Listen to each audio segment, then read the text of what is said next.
Today's Monday and it's the 14th of August 2023 and it's a rainy day in Somerset, so we've come to the Haynes Museum. We were here a few weeks ago, a few months ago, but cars are an interesting place and it's all undercover here, lots to see. Kids have lots of fun, they've got a trail to do and they've already zoomed off for it, so I'm just going to go leisurely around having a look at all of the cars that are available.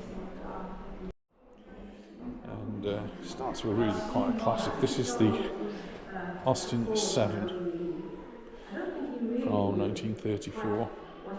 By modern standards, a tiny little car. But if we just take a look round, it is a four-seater. Now, the Haynes Motor Museum isn't just about cars, it's about any motor vehicle. So here's a motorbike. And here's one from my own hometown. In fact, I went to school just very close to this, Hamel Road, Burslem. I went to school in Burslem as a teenager.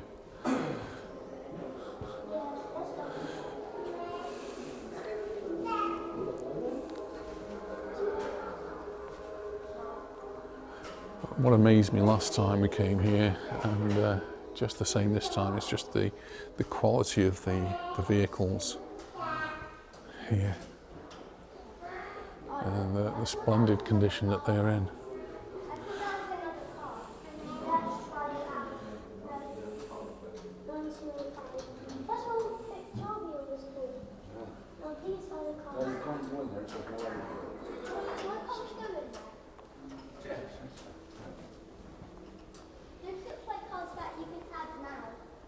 Then a bit more modern, yeah.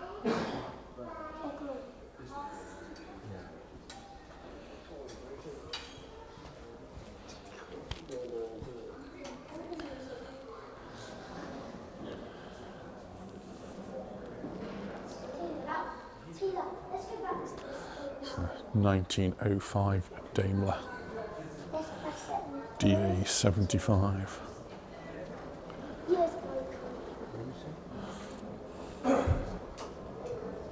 Probably 3 minutes, it says that.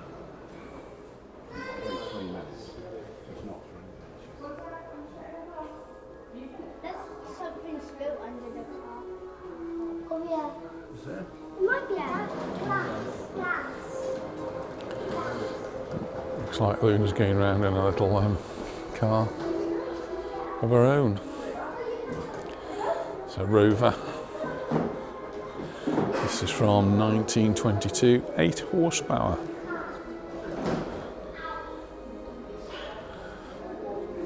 Lots of room in this one for 2 people.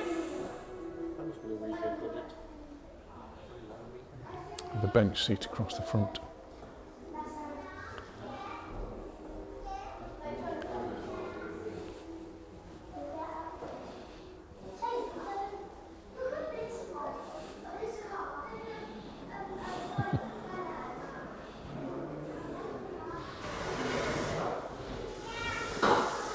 Horseman on 1915, that particular one, and then next to it we've got a Citroen 1922.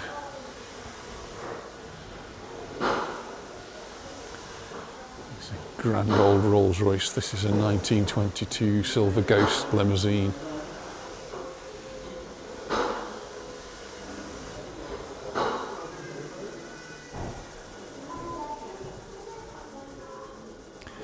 Driver's compartment, a little bit open to the elements, but then the passenger compartment somewhat luxurious in the back.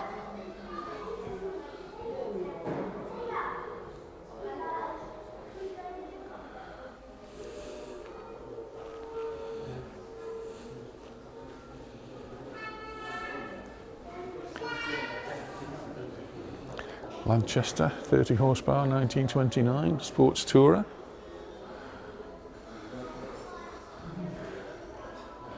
With a different flying lady.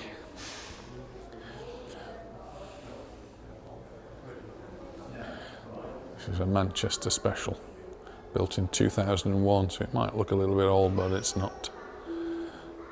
Just look at the chain that drives that there. Go around, we can have a look at the engine.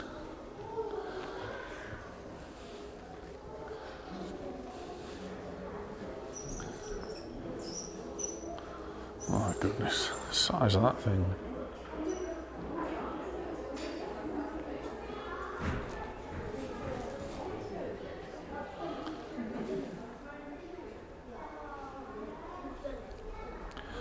Seating at the back for 2 adults and 2 children? Don't know.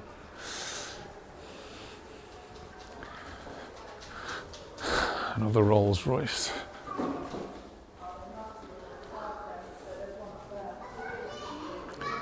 This is a Phantom 2 Sedanka DeVille, beautiful. And then we come into the red room, and that's why it's called red, because every car in here is red or a different shade of red. So,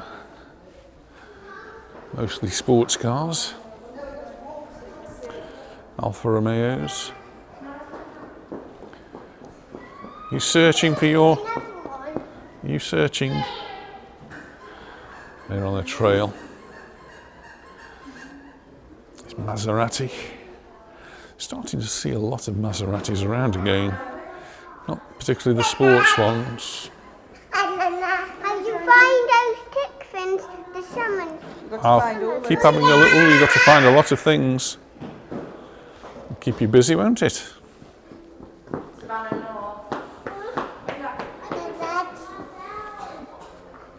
Morgan, 3-wheeler. So this is a 3-wheeler. It's got 2 wheels at the front, 1 at the back. It's even got an old tax disc on it. 1998. I think your tax is run out, mate. Let's be having you. And we got 2 drivers down there. Look, speeding round in their little cars. So we've only got the bucket to save. This is back to the Morgan with the engine sticking out of the front.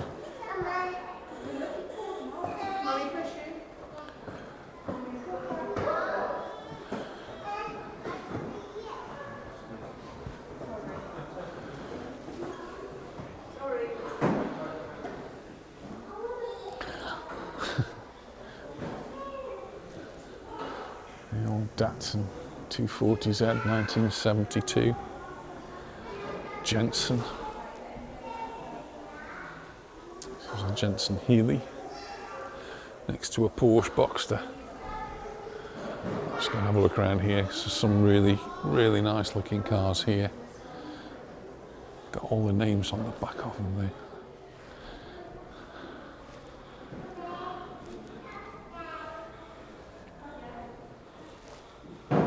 (1934) Riley, that one.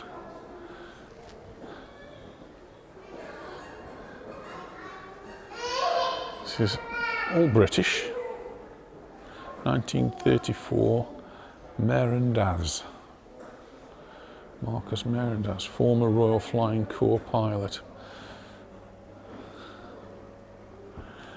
From 1934.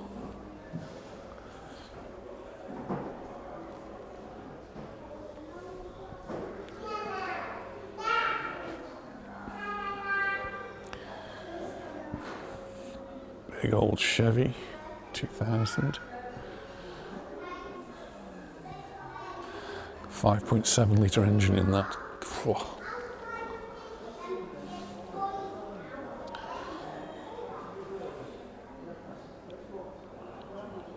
It's a 1951 Turner 2.2 litre next to a 1963 Daimler.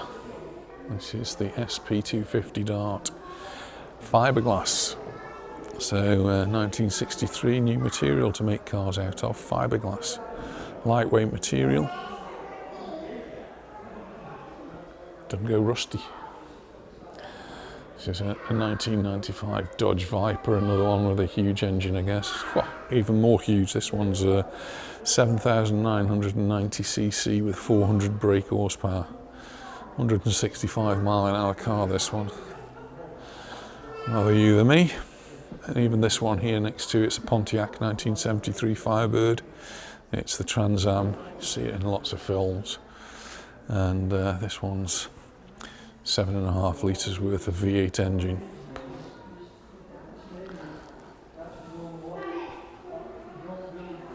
Here's a nice different shade of red, and I quite like this one. This one's an Alvis 1934 Speed 20. And Alvis did make some beautiful cars, and this is one of them.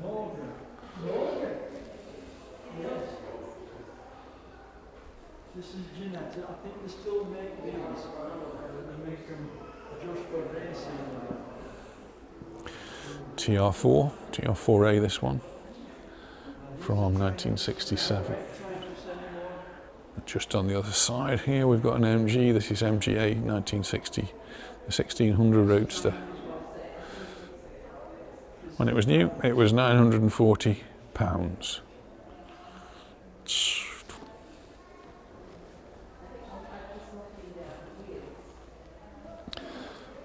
it's a TR3A.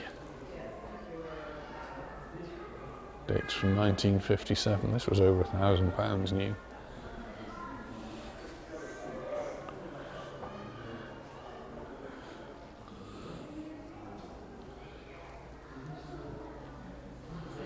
Marcus. Sort of classic. Futuristic British sports car with a wooden chassis. Wooden chassis. It's got nearly a 3-litre engine, just over £2,000 when it was new. Ginetta, 1970 G15. This is a beauty. I like this. It's another Morgan V8, referred to as the Plus 8.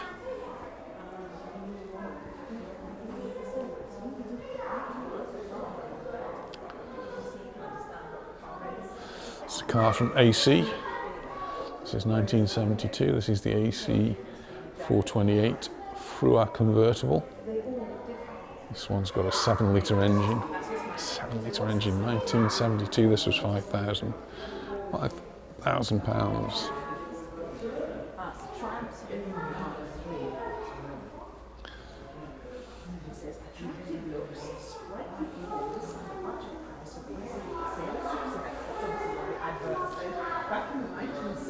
Just over here, there's a Triumph Spitfire. I think it's always a car. Triumph Spitfire was one I always fancied having. It was either that or an MG.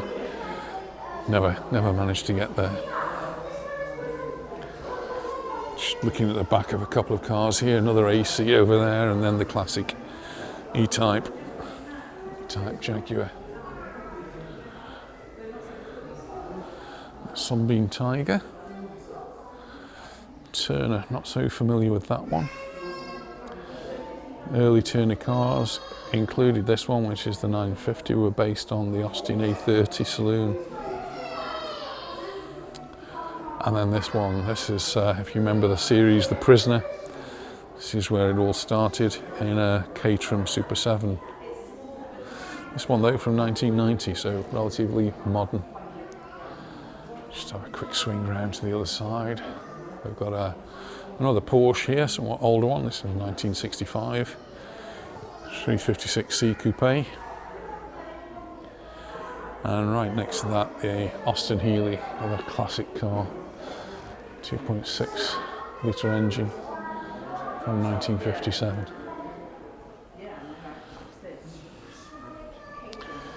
MGC.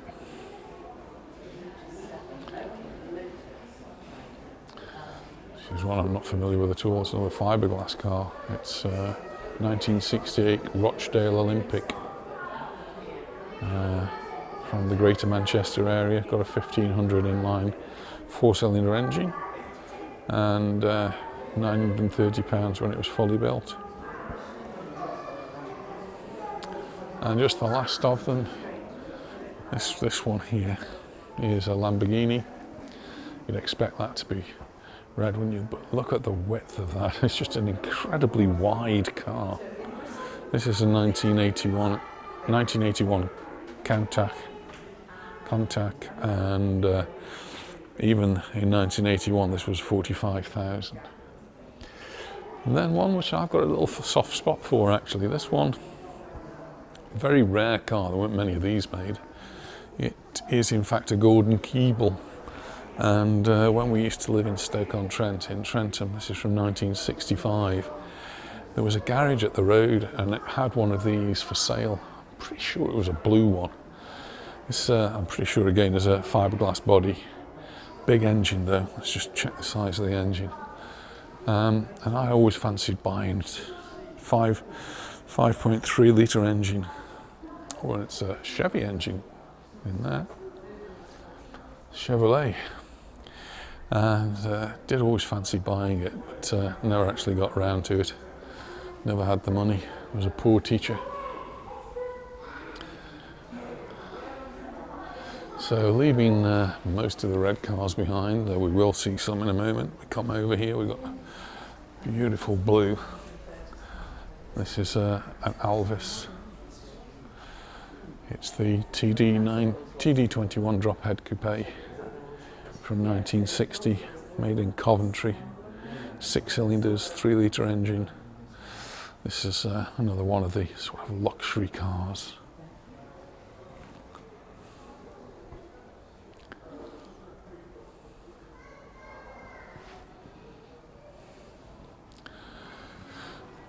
Another car that's disappeared. We don't see these anymore. This is a Bristol from 1953, the 403.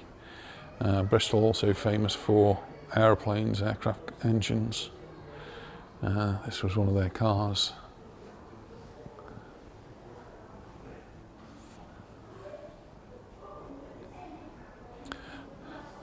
Delahaye, 1939 drop head, so we have got a couple of red cars not in the red room. This one perhaps should be there. It looks a fine beast. 3.5 litre engine from 1939, built in France. And next to that, another one, not familiar with this one. This is a 1958 Fackel Vega HK 500. Another French car, and this one has got over 6 litre engine. And there, just in this blue car here, we've gone from red to blue. Now that's a classic name in car engines. That's a Lagonda. This is the 1937 Lagonda LG45. It's the drop head coupe. Really beautiful car. And it's got a passenger. Here's the passenger. Somebody's come on board. Oh yes.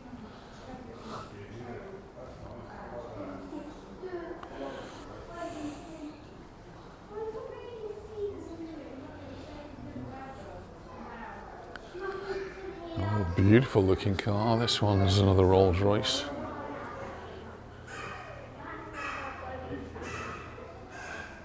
Silver lady on the front, and the beautiful Rolls Royce badge.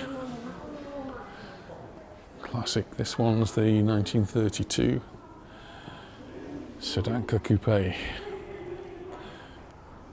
3,699 cc. Cost about £1,800.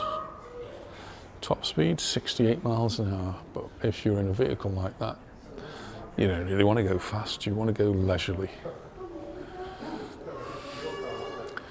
This is a Bentley. 1960 Bentley S2 Continental drop head coupe. £8,000 when new. But I suppose at the time this was the height of luxury.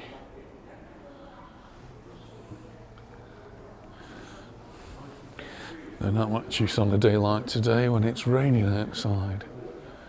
Great place to come though in the rainy days. It's another Bentley. 1930 Bentley 4.5 litre, this one. And the chassis only cost about £1,000. Whoa, I could have had one of those. That was in 1929, 1930. Don't think I could afford it then. I just love these cars.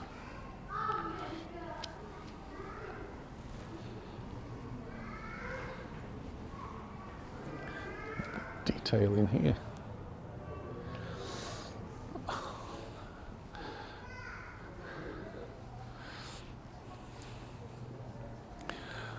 Getting to a bit more modern. This is a 1988 Bentley. This is the Bentley Continental. And again, it's a drop head version. Take the sunroof off. 1988, this one. Cost when new and not available. Did 0 to 60 in 9.6 seconds, which would be pretty fast in those days. It got a 6,750cc engine, generating 237 brake horsepower, but weighs a ton, and the rest. And that's parked next to a Citroen 1973 Coupe.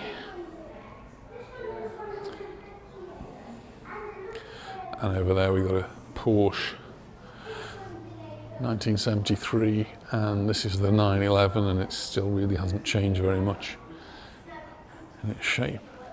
So absolutely fantastic. And we've got a picnic pit stop here. We can go outside, but I don't think we will. Oh, look who I found in the pit stop. Do you need the AA, darling? Having a little break. They're outside. It's not raining actually at the moment, is it? Got enough cars here, do I? I'll carry on.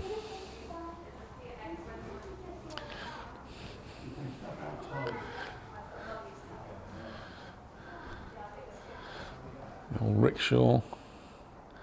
One of these in one of the Bond films, I believe. Heinkel. Bubble car.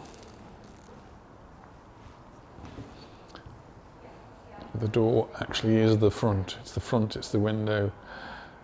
And I just don't know how. I've actually travelled in one of those in the back seat. I just don't know how we managed.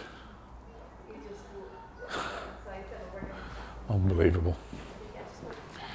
So just going through now to the next room. More classics. I suppose from my era, that's the way. Lots of these when I was a child on the road. The old Standard 10 dates from 1958.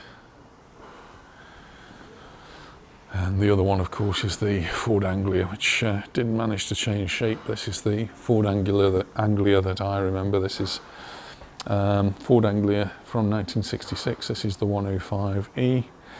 Just short of 1,000cc, but very popular car in its day.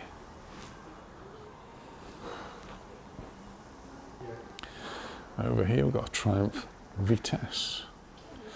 Anita's sister, one of Anita's sisters, had a Triumph Vitesse convertible. Very nice inside. A little bit more upmarket from the Triumph Herald, with the veneered front there, dash.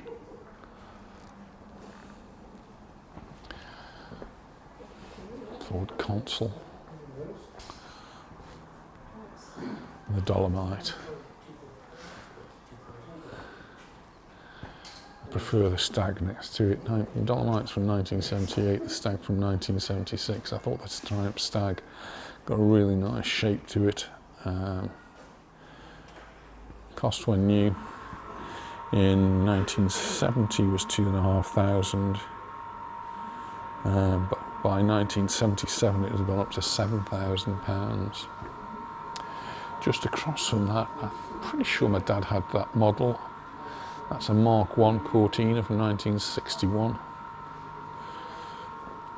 And next to that, the old Capri. This is the Mark II 2-litre version. And I remember going for a ride in one of them, sitting in the back with a teacher pretty sure he was not supposed to take pupils out in it, but he did. And just putting his foot down, I think it actually was a 3-litre Capri, really fast. There's a Triumph 2000, another car which I always liked from 1973, next to a 1950 Rover 75, referred to as Cyclops. Oh, because of the, if you look at the headlamps there, it's got 3, it's got 1 in the centre. And one thing you notice, I used to use these a lot with my dad. Here you've got the where the starting handle goes. If your battery was flat or you just needed to start the car on a cold day, you put the starting handle in that and tried not to break your thumb. Triumph 2000, nice model there. Sorry, this is the Rover 2000, 1966. Similar sort of shape to the Triumph 2000.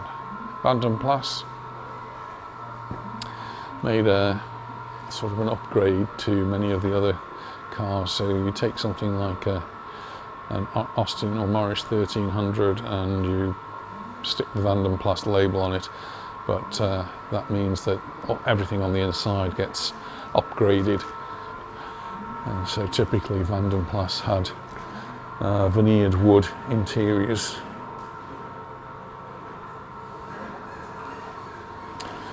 The Vauxhall over there and the Hillman, 2 classic car makes. That's the Vauxhall Victor and the Hillman Minx.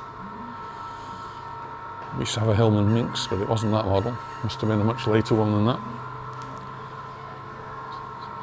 So another Austin A35 and the Austin A40.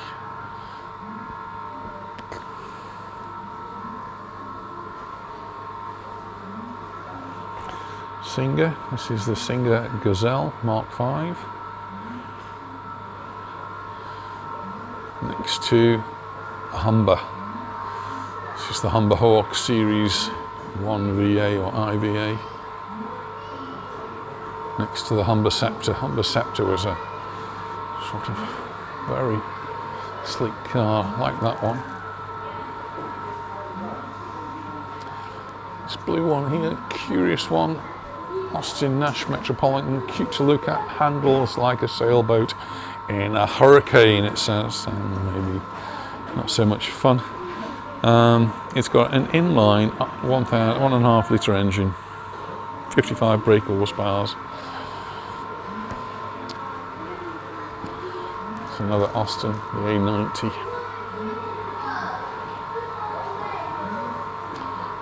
Riley, this is the Riley RMA 1.5 litre. And the Austin Allegro, a car you either loved or hated. I think most people perhaps didn't particularly like that one. Sunbeam Rapier.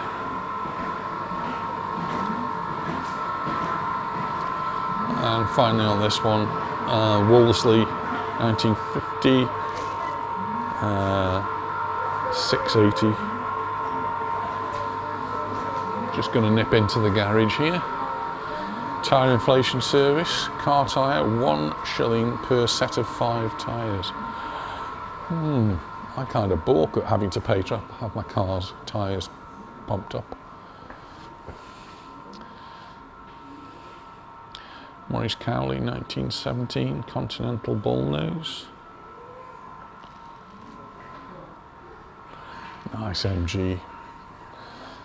This is a 1938 MG TA. The original midget. This is a 1930 MG M-type midget. And then 1930 Morris Minor. Well, that's now a Morris Minor I recognise, but nice looking car.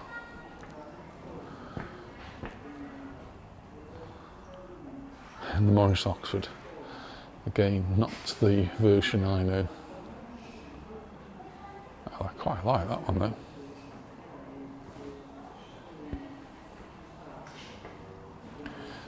back over here is another MG. This is the MG Magnet. Still got a tax certificate.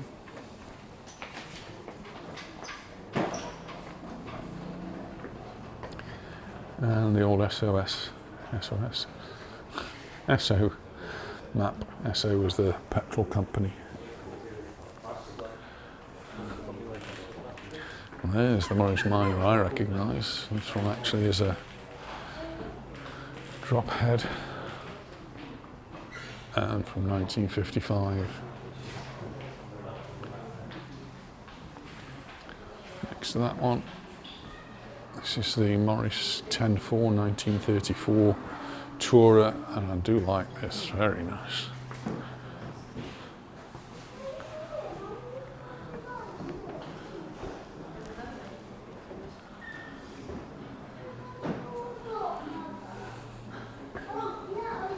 Many of these were used as delivery vehicles.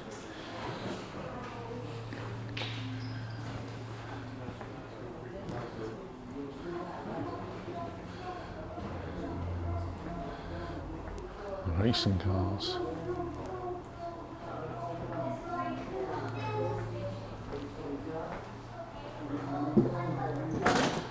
Enzo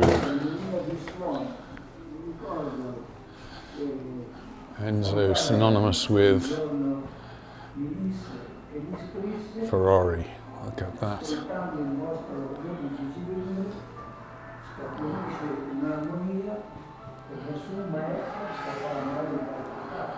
Amazing cars.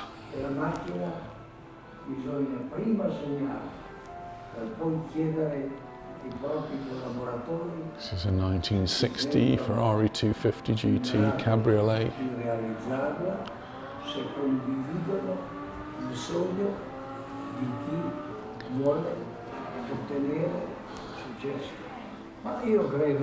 Just wide vehicles as well.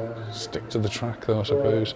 This one from year 2000, and this one's 3.5 litres. 360 Spider. Another classic here. This is the Ferrari 308 GT SI from 1981.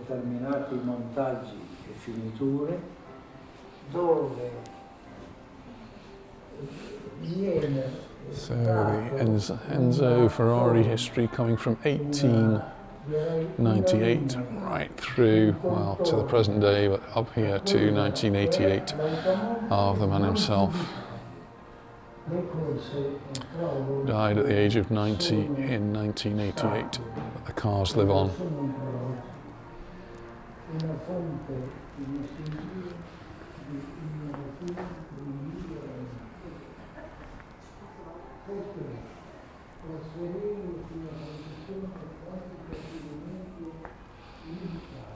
This is a Ford GT40. It's actually a DAX replica.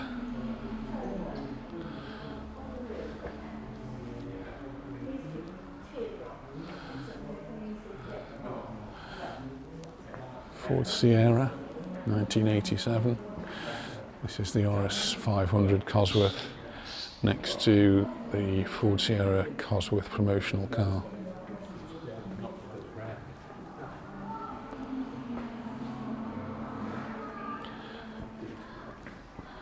Ford Escort, again, this one, 1971. A lot of the Ford Escorts were used as rally cars.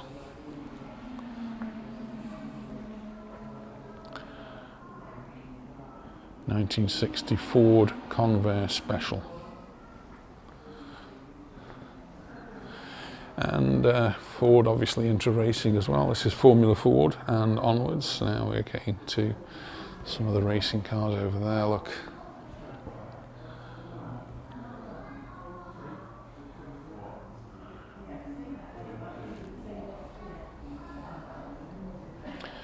And this one's another Ferrari.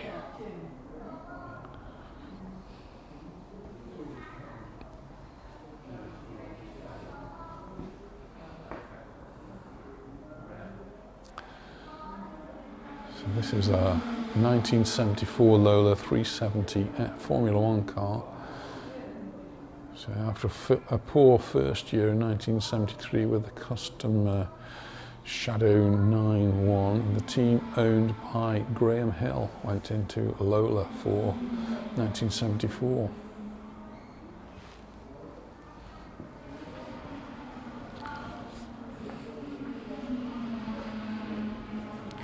Lotus, 1964, Lotus 11 Westfield.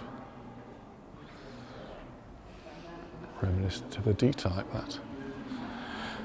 1967, this is the Jaguar Cougar.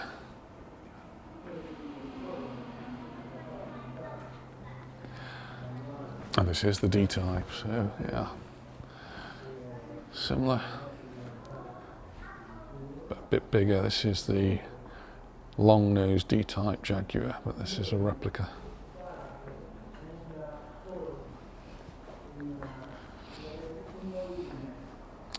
(1950) Healy, Silverstone.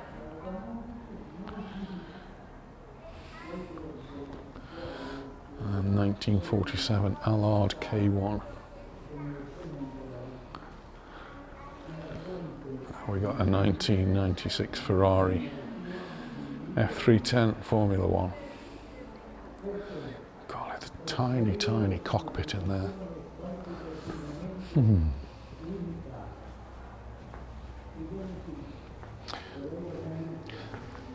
This museum is very big.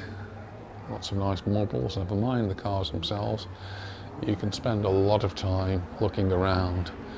And even though it's a rainy day and there's probably quite a lot of people here, it doesn't feel as though you've been cramped. Now we get some weird and wonderful cars here. We've got some American vehicles, at least I'm assuming it's American, it's just so big. This one, yeah, 1958 Ford Fairlane Skyliner retractable. So look at that. Not content with having 4 luxurious seats. I think you've got a swimming pool in the back or something, I don't know. Got a retractable roof, so the roof all sort of slides down in there.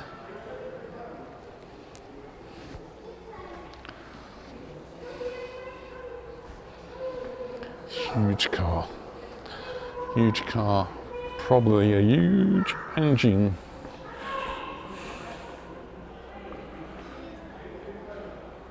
Takes 40 seconds to put the roof back on. Not good if it's tipping down with rain. The cars in this room just seem to be so much bigger so far. This is a Chevrolet 1955 Baleares. Look at the mascot on the front of that one. Cadillac 1949. Another 1949, this one's a Chevrolet Fleetline Deluxe. And the Aero sedan from Chevrolet 1947. Buick 1940, that one. This is a Packard 1939 drop head, beautiful white car, drop head coupe. Next to Oldsmobile.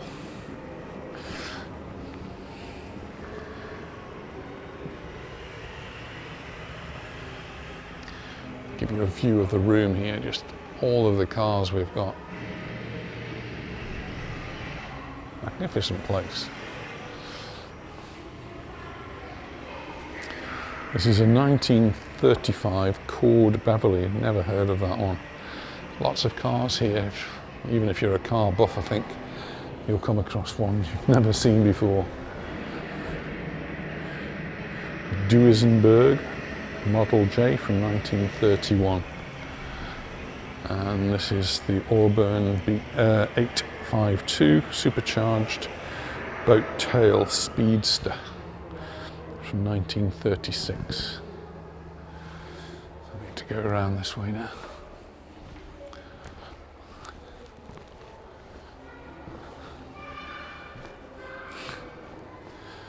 Just look at that. I mean, they're so impressive, aren't they?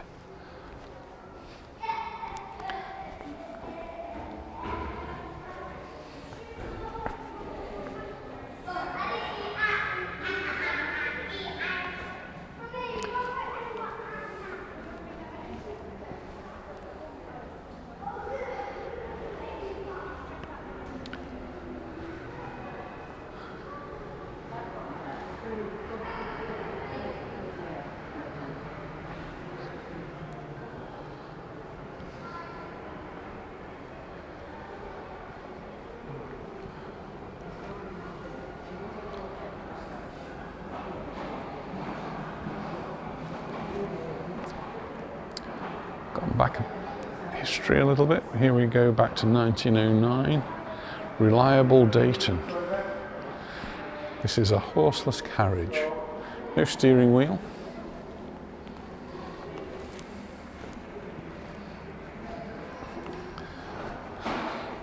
Still got 3 pedals, but some sort of a contraption up here which allows you to control the direction, and then a little bit of storage space at the back. Huge wheels. These are no pneumatic tyres on this. This is solid rubber tyres. And sort of a leaf 6-spring suspension. This one actually has a tax disc on it from 1995. Again, no steering wheel on this one. This is the Oldsmobile Curved Dash Model R from 1903.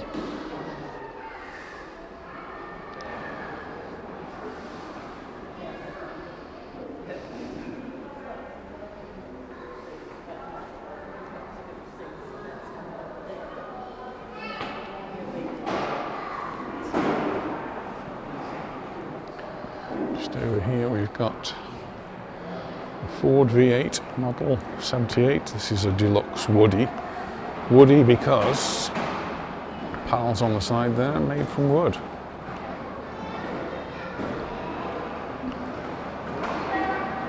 Huge vehicles, some of these.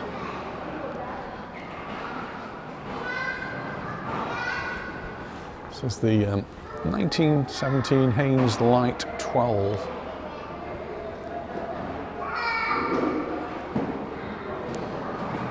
Now they must be 6 feet high, these.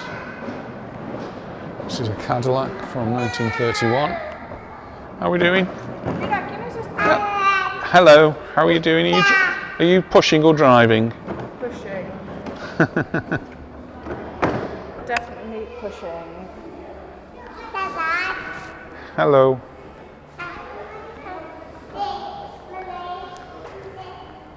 But just like everything else in this museum, it's so well looked after.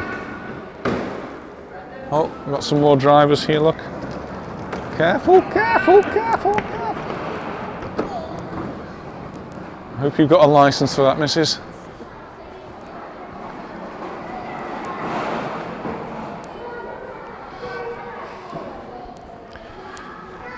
AC Cobra.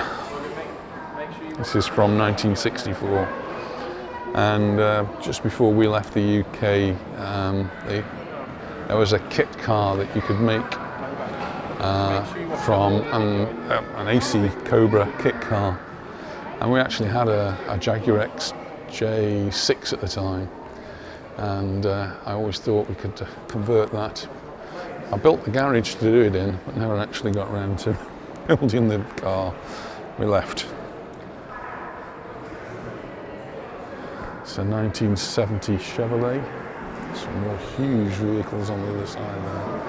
It's a typical sort of American film cars that you see. And I did say at the beginning that it's not just cars, there are vans, but also motorbikes too. This one is the Harley Davidson 1992. This one's the Fat Boy. And then this one's an Electra Glide in blue. This is the Duo Glide, often seen in American films, driven by the police.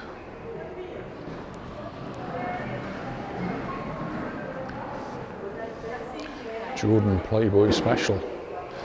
Well, that's got a typical good name, hasn't it? Jordan and Playboy. The two things do seem to go together.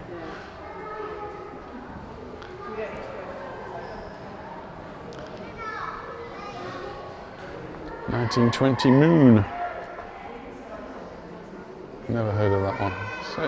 So many you just haven't heard the names of before.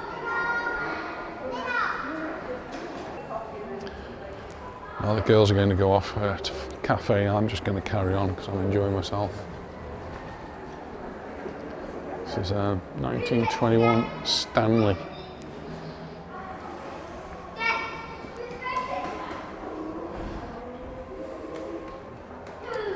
From Massachusetts.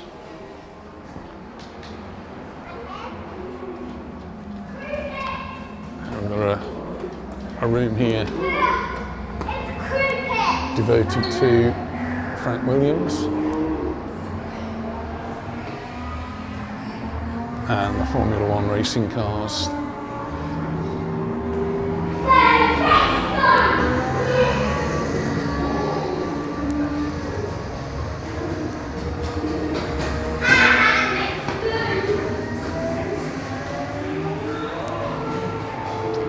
And we do have a Formula One cinema here. So I'm not going to do it now. It's a 10-minute video, but you can go in there and sit down and watch the video.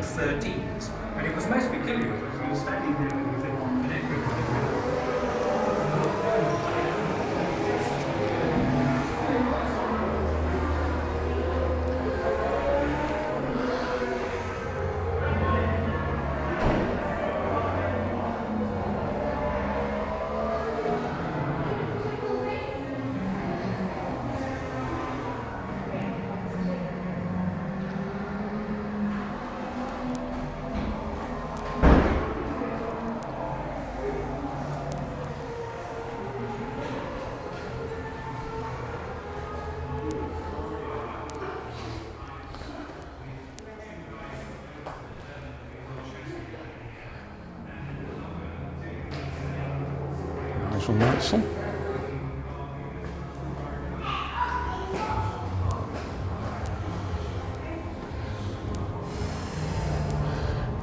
And there's Frank Williams, the man. Now I'm going to go upstairs because that's where we've got some, well, we've got a place that says perfect for photography, and I think we've got some different vehicles upstairs, so let's go and have a look. So the upper floor devoted to motorcycles, different shapes, sizes.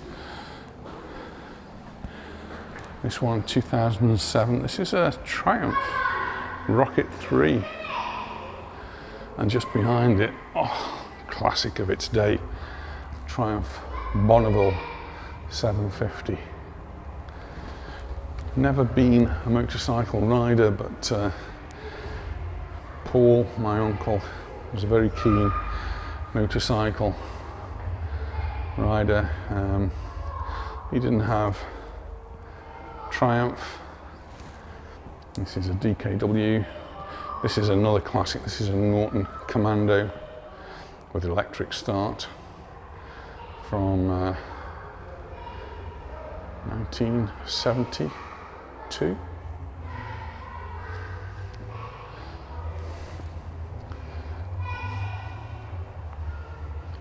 There's a few bikes missing in here. Not sure where they all are.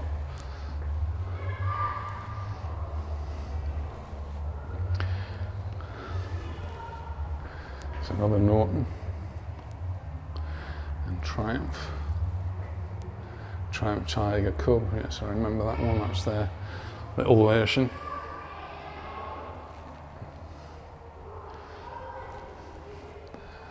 It's an AJS and the BSA. That's what my uncle used to ride. BSA's all the way through. He started off with a little one, which is the BSA Bantam. It's a Vincent now, look. Another Triumph Trophy, matchless. It's an old model there.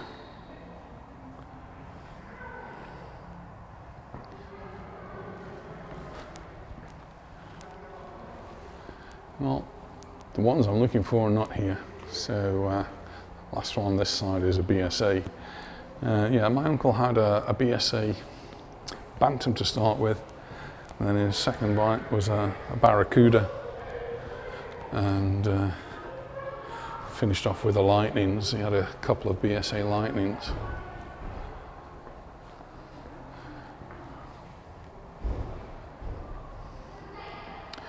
You can see they must be planning to do a little bit of development here. What's happening, it says. It says later this year we will be launching a brand new interactive exhibition that celebrates and explores the rich history and evolution of British two-wheel transport. Keep up to date with the development and exhibition by following us on social media. So we'll be back. The ticket we bought, I think April, May, was actually a one-year ticket, so we've come with using that today. If I just go down to this next level, I think this is where we get the vantage point of seeing all of the cars in this particular room.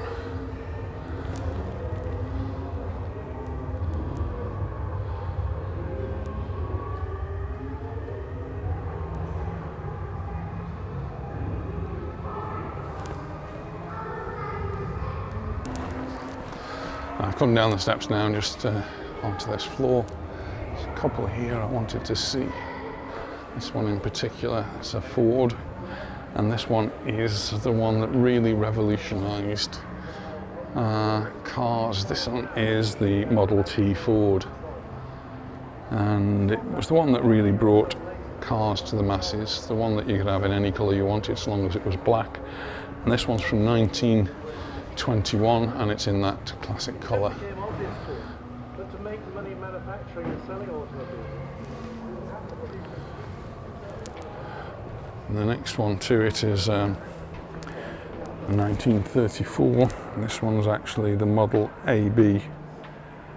1926 sales for the Ford Model T were falling, despite the subtle improvements and the availability of body colours other than black.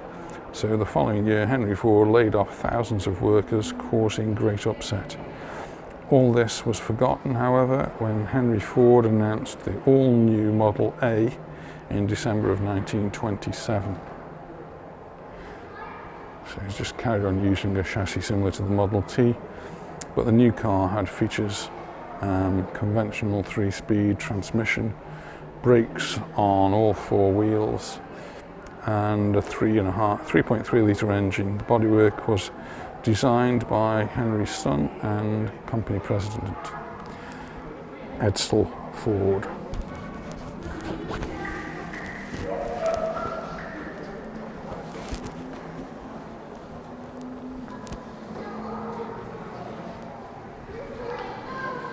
So we've already been through this room, so we've seen pretty much most of the cars here.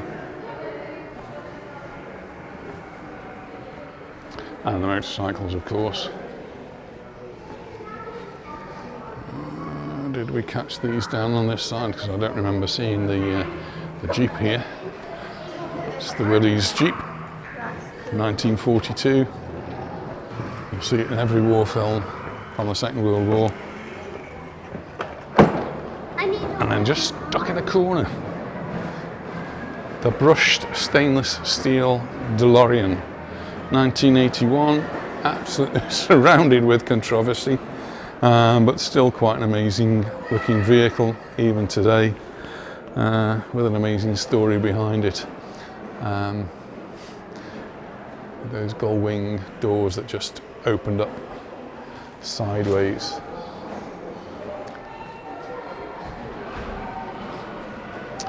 Chevrolet Corvette Stingray.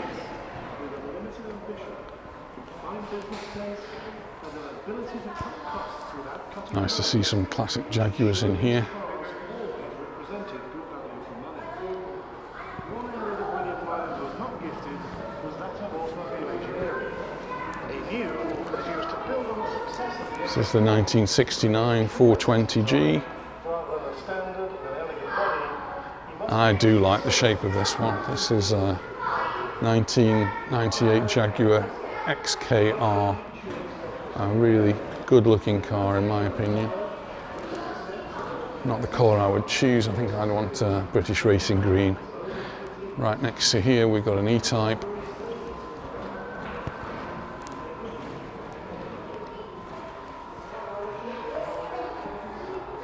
E-Type came with different engines. This one's the 4.2 Series 1.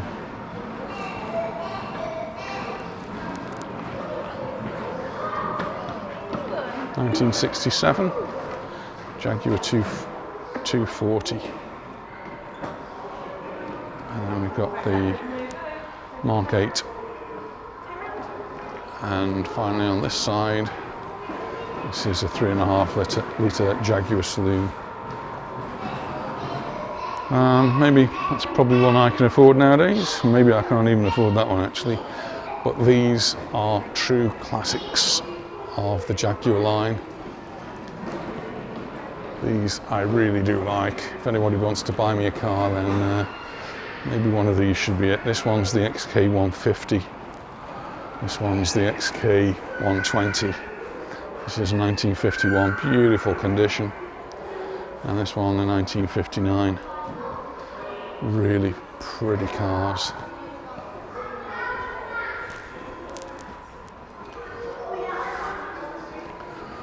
Just on this side next to it, Aston Martin. Aston Martin really very famous due to James Bond, but James Bond's car was actually a Bentley. So.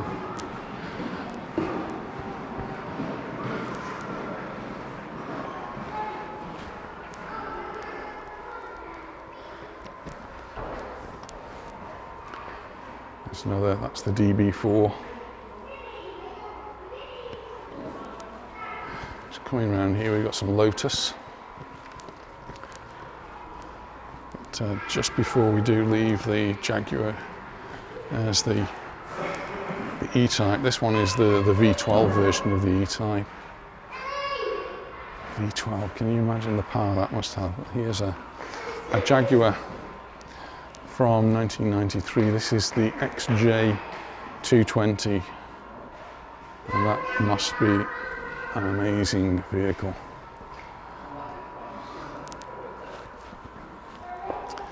Just before we leave that, let's have a look at these Lotus over here. Classic Lotus. Lotus dating back here in 1977. This is the Lotus Elite. Lotus Elan, the nice little sports car they had, 1967. 1959 Lotus Elite. At the back over there. Eddie, there's another little one. This is the Turbo Esprit. 1981, again, that's more my size car I suppose. And then 1996 Elise S1 and the Lotus Europa. Lotus got into a lot of trouble some years ago and they ended up being bailed out by someone I actually mentioned this week when we were at the Fleet Air Museum, and that was David Wickens. David Wickens, an incredible man. I got to know him in Mallorca, and he bailed out Lotus, stopped them going under completely.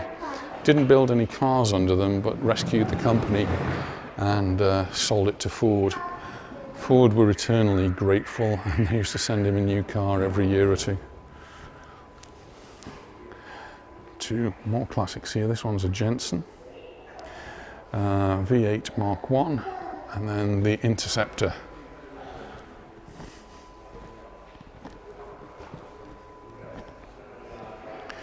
This is the Mark 3 Interceptor.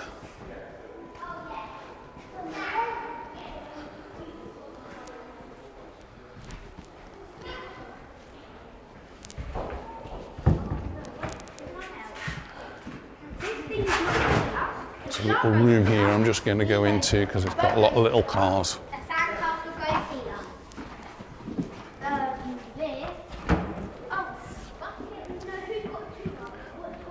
This is a Riley,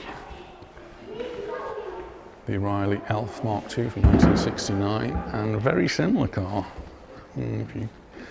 Difficult to tell the difference. This one's the Wolseley Hornet from Mark III from 1968, and they're all based on this one, which is the Mini. And the Mini, this is from 1965. Our first car was a Mini, not a Mini Cooper, just an 850 Mini. And then this one actually is a prototype for a Mini, which is from 1978.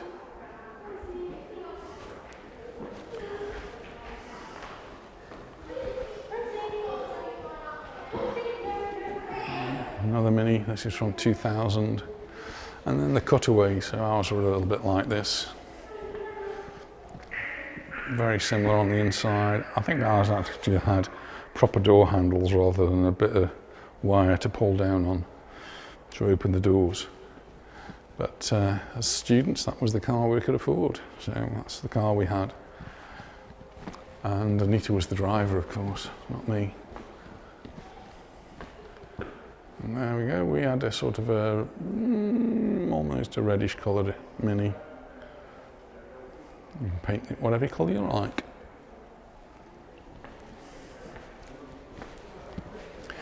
So just back in here, just notice a Land Rover over there.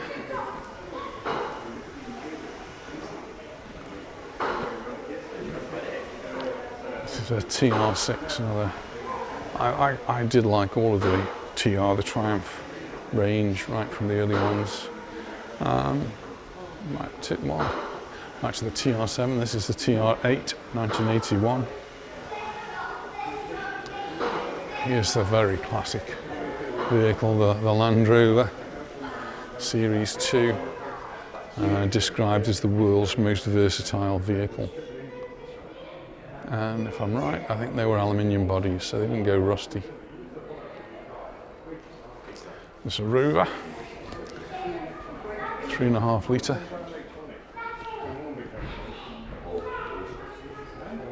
And this one's an estate version. Plenty of room in the back. Popular probably with the travelling salesman.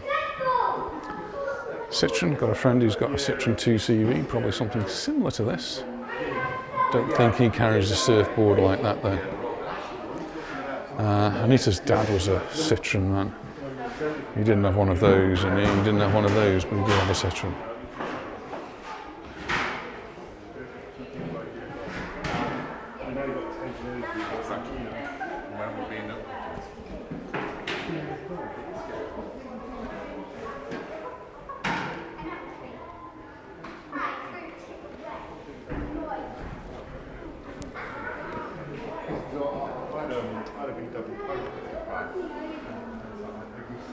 Laz, here's a car for you.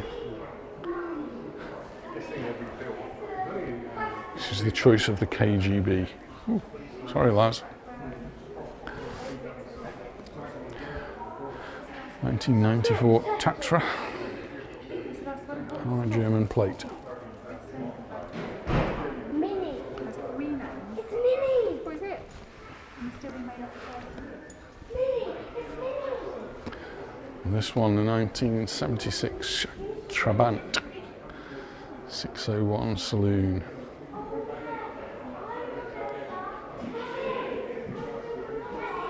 I can't believe it was £7,500 when it was new.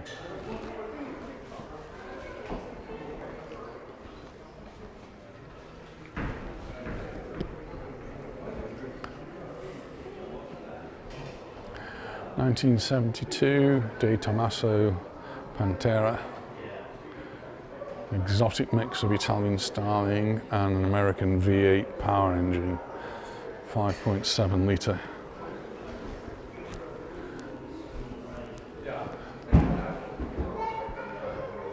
This is the Beton. Next to a BMW.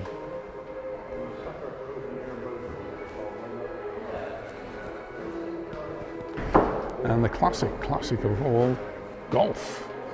Volkswagen Golf.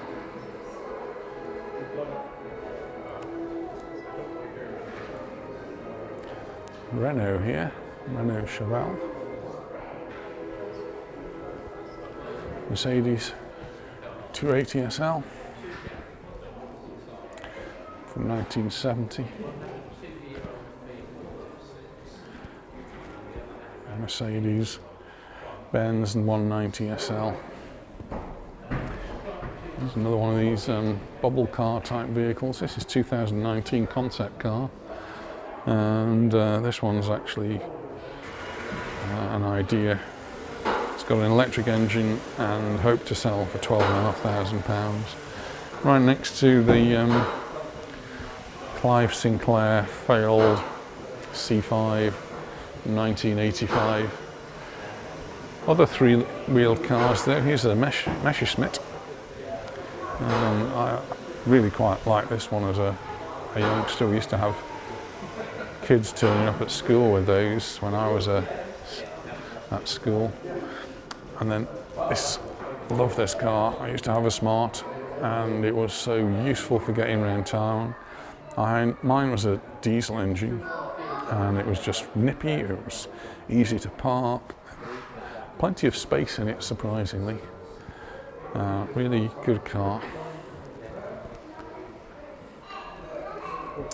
This is the 1964 Trojan Cruiser, the iconic little three-wheeler. £369 when it was new. Single cylinder 198cc engine.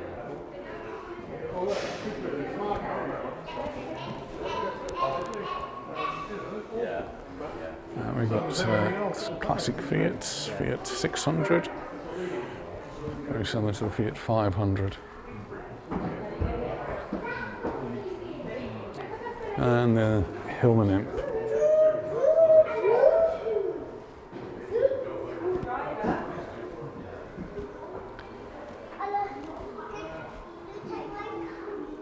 Well, I think it's coffee time.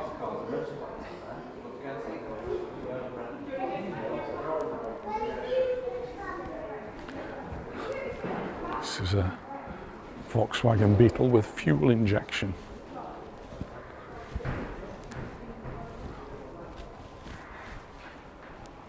Oh, it's been really great fun for me. I'm going to go and find the girls now.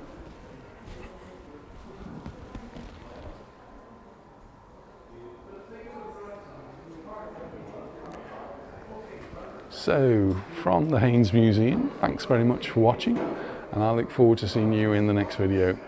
Bye for now. And look what I found outside. It's a BSA Bantam. I was looking for it inside and there wasn't one, but there is one on the outside.